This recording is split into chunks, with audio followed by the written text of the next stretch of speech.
Hello, I'm Karma Kitaj, and I'm your host for A Livelihood, New Adventures as We Age. Today we're going to meet David Flanagan, and Dave has been in the Coast Guard for many years. He's retired from that, and then he went into doing something very interesting with bamboo. So let's hear about it. And welcome, Dave. Thank you. Thank you for letting me be here. Well, I'm very happy to have you. So you and I talked a little bit just recently about your whole history, your whole life history. And I heard a lot about the Coast Guard, which I never knew a thing about before. I have to tell you, and you're going to laugh probably, but the only thing I knew about the Coast Guard was like when you're out on a lake or something and you get stuck, the Coast Guard comes. That's true. That's one of their many missions, is search and rescue. But you are so enthusiastic about your time in the Coast Guard that I asked you, well, what is it? What's the mission of the Coast Guard? Well, it has a whole range of missions. Started back when Alexander Hamilton started the Revenue Cutter Service, and down through the years, more and more missions have been given to the Coast Guard. In terms of how many resources are devoted to the various missions, I've got a list, thanks to Google. Ports, waterways, and coastal security is one of the major missions and the one where most of the money goes. Drug interdiction, aids to navigation, search and rescue, living marine resources, marine safety, defense readiness, migrant interdiction, marine environmental protection, ice operations, and other law enforcement activities. Coast Guard is it's a military organization, which you really need for the kind of work that they do. But it's, in my opinion, as far as the relationship between the officers and enlisted are concerned, it's more like the Israeli army than our own.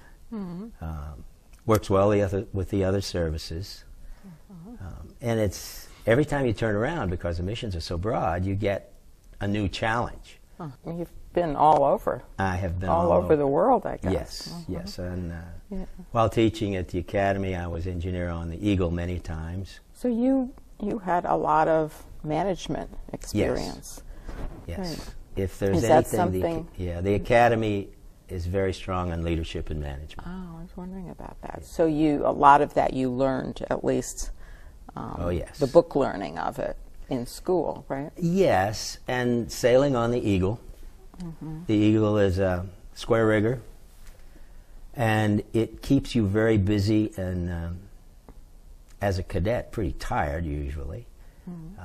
You have 3 mast captains, you have 15 yard captains, you have all of the standard watch-standing duties going on at the same time. And to tack the ship and manage it and maneuver it and navigate it takes a great deal of effort while you're being watched, and it's all hands-on. So, I was curious, and we talked a little bit about this the other day. I was curious about, what it was like for you growing up. And I know you said your dad was somebody who knew a lot. He did.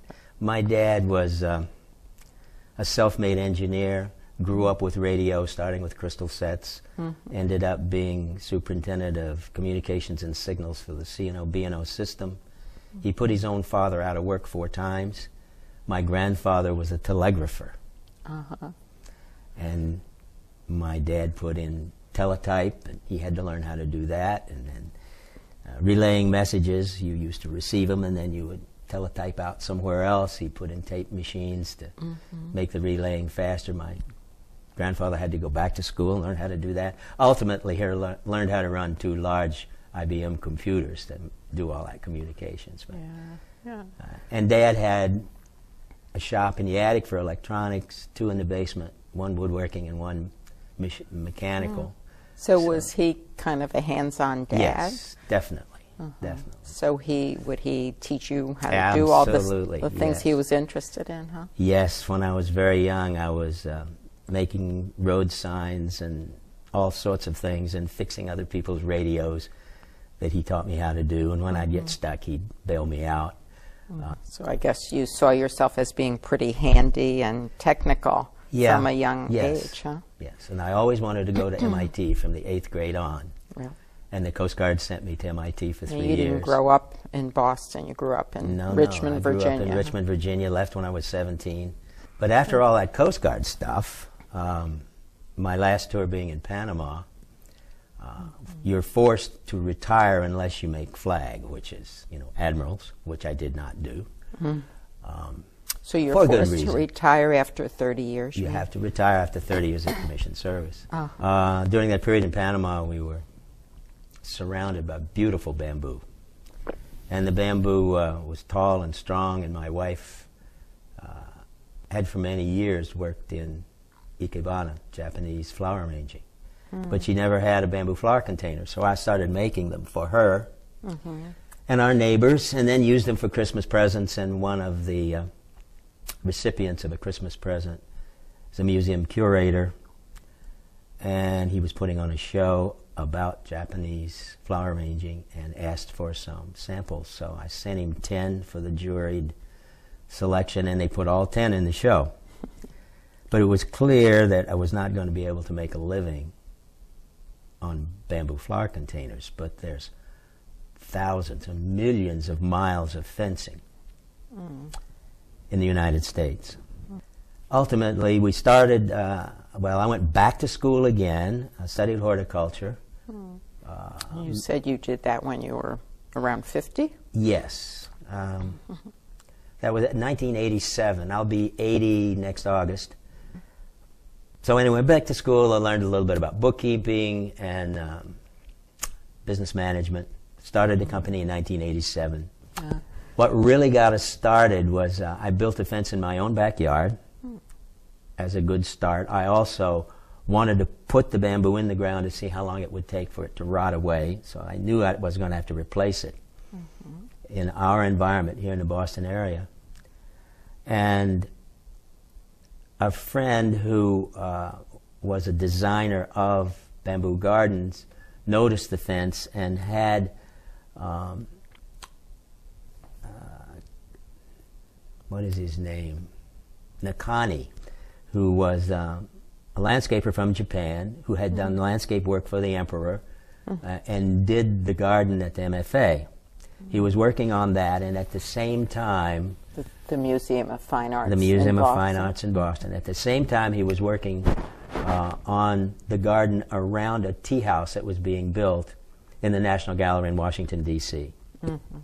And he had a problem in that this tea house was in the IMP wing of that gallery, and it was surrounded on two sides with unpolished granite wall. And when people were going around this exhibit, they would have a tendency to touch the wall. The oils in the human body would stain that unpolished granite, and it's almost impossible to clean. So after seeing my work, they hired me to put up a fence that would protect the wall and be Japanese, in keeping with the tea house, which was a beautiful, soft-looking art piece, actually. And that cold granite was very cold, so this also added to the ambiance. So let's talk a little bit about some of the other projects, because we have some of the photos to show. Yes, well, the interesting ones, and frequently rather difficult, were rooftop gardens in Manhattan. Lots of people wanted to make a garden there, but above the penthouse, usually there are air conditioning condensers that are ugly, all kinds of vents, elevator machinery, and that sort of thing. Lots of times this had to be shielded. Well, the pictures that I've seen, I think they're just lovely. So you must have a creative streak that maybe you... Well, I try. You didn't use so much in earlier years. Is that true? That's pretty true, yes. It was pretty mechanical before. But the engineering work allowed me to make fences that held up a lot longer than the original Japanese ones. Right. I would use modern materials on the inside, and did not put bamboo in the ground because it does rot away. Instead, there was steel in the ground, sometimes rebar or galvanized pipe in concrete, and the fence is suspended an inch above ground level. And then it just lasts. It lasts longer than cedar when you do that. If the water can drain off, it just lasts and lasts. Right. Well, we have to wrap up here. Now, My goodness. Well, I could talk for days, as is obvious. I know you can. Well, thank you so much for coming. Thank you. I It's been a real appreciate it. pleasure. It was very interesting to hear about things that I know nothing about. Really.